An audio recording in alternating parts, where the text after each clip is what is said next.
Good morning, everyone. Like, thanks. Whoa, I've got some interaction here. This is good. I feel like I'm a comedy sketch. Right. I don't know. Thanks, Andy. So I'm James. I'm married to Sarah. I know, need prayer. Um, I've got 4 kids, and I've been a Christian all my life. So, and I've been brought up in a Christian home. I've got a good Christian father to follow. Some will say. Anyway, so as a last couple of months, we as a family have been on a bit of a journey. It makes me laugh because we've just won those chocolates, and we've been on a bit of a journey of losing weight and being healthy.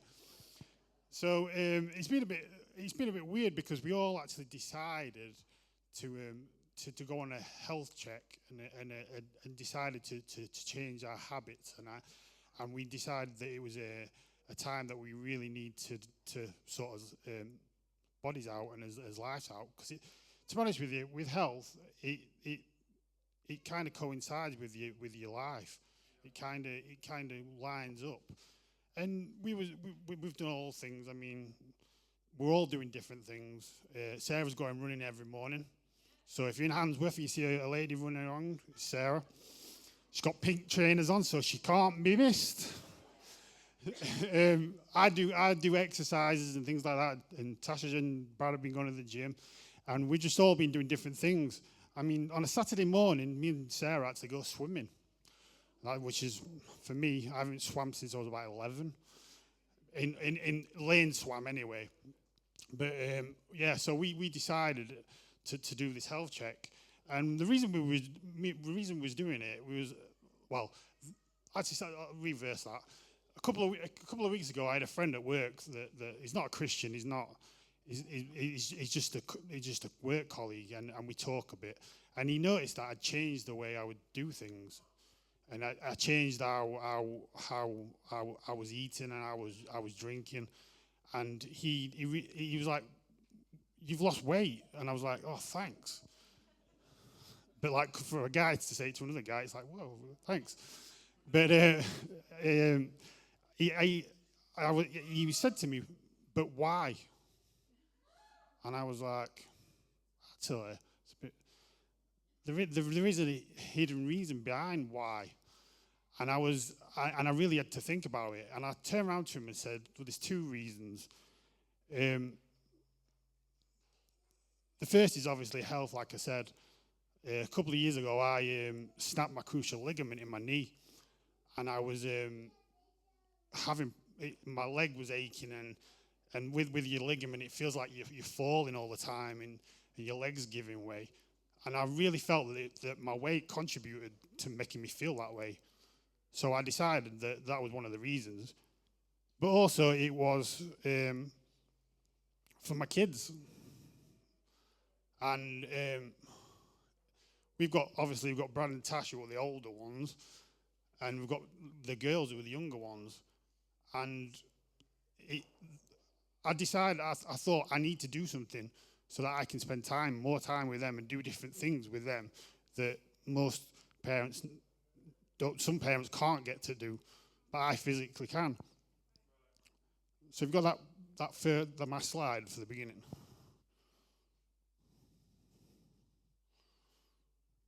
So it makes me laugh when I saw this picture. I actually only made it yesterday, but we actually went out for a dog walk for an exercise, and I took all the girls and Sarah, and and we was going down this path, and I just had it in my mind, so let's have a race. So we all was racing down this path with the dogs barking their head off, and it was hilarious. But after it, I was like, I'm not out of breath. I'm not. I feel healthier. I feel fine. And Sarah was like, "You all right?" I'm like, "Yeah." I thought this is why I'm doing what I'm doing. And the reason why I'm talking about that is because in my mind I was thinking, well, not in my mind, but what I was thinking about it was, what's my legacy for my kids? What's my legacy for the next generation? What am I doing to to impact the next generation. It says in the dictionary, the definition of legacy is anything passed down from the past or left behind for future generations. I heard some quotes.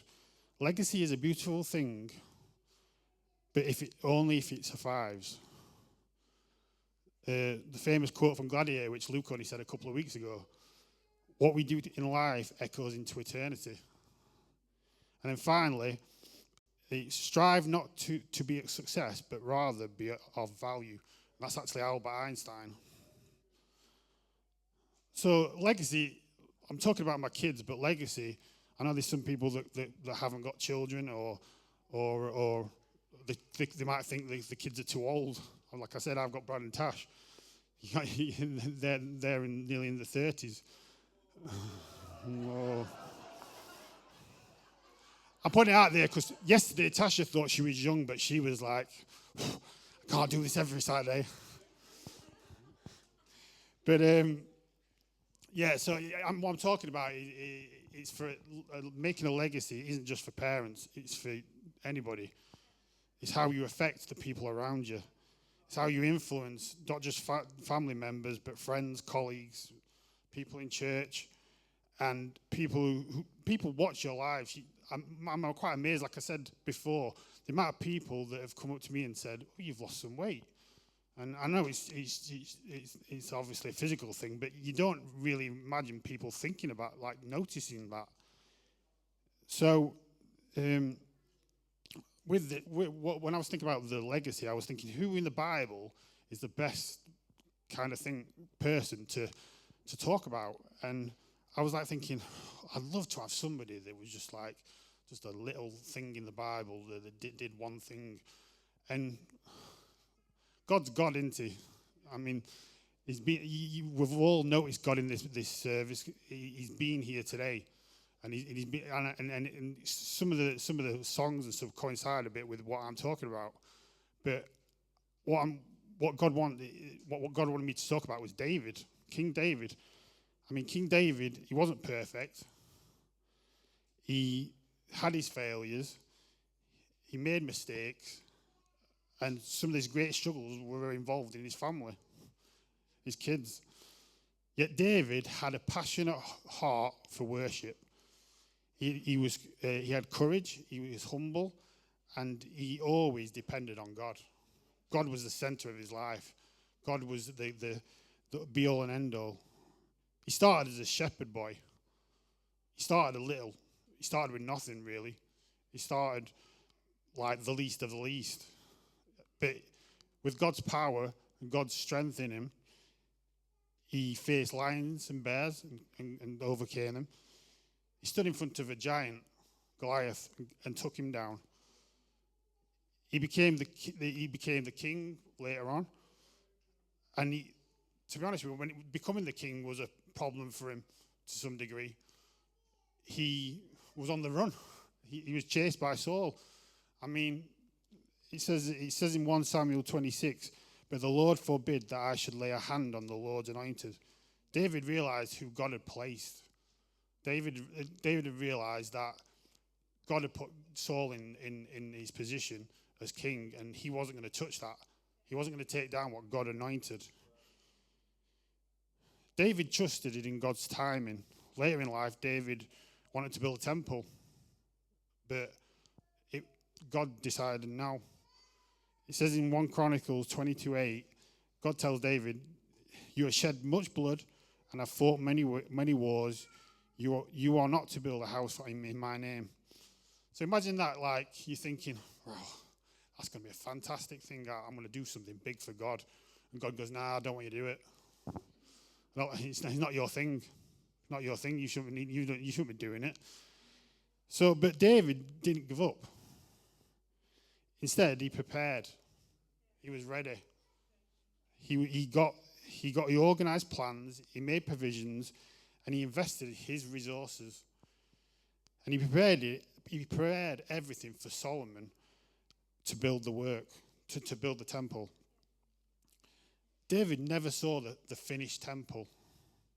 So to think about that, if you was building an organization or building a house or something like that, but you never ever got to see what you saw in your mind accomplished. And that's what really challenges me today. There's things that God has placed on your heart that you may never see come to pass, but someone else in the next generation may come to pass. You've just got to input what God has placed on your heart to build, to grow, and to come. David's legacy was both short-term and long-term. His short-term was Solomon becoming king, and then for him, and obviously in building the temple. But the long-term legacy of David was his family line. His family line that was 100 years later that Jesus was in. Now you think about it, you're thinking, oh, I'm a nobody. I've got nothing here. But you may do something that 100 years down the line, something big may happen. So today, what I want to ask you is, what's your legacy? What has God placed on your heart? What are you preparing that you may never see? What investments are you making to the next generation? What will people remember you by?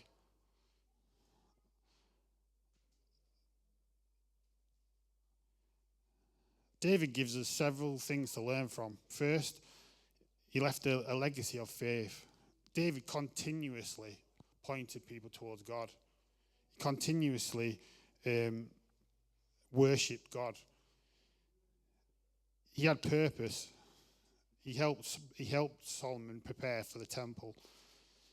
He was humble and accountable. David made serious mistakes in his life, but he repented and sought God's forgiveness. People often learn from seeing other people's failures. I know that sometimes I do things wrong, but I think, right, what can I learn from that? What can I put in place to not happen again? David had hardship, but he kept on trusting in God, like what Luke said earlier, and what Jane said, trust in God no matter what happens.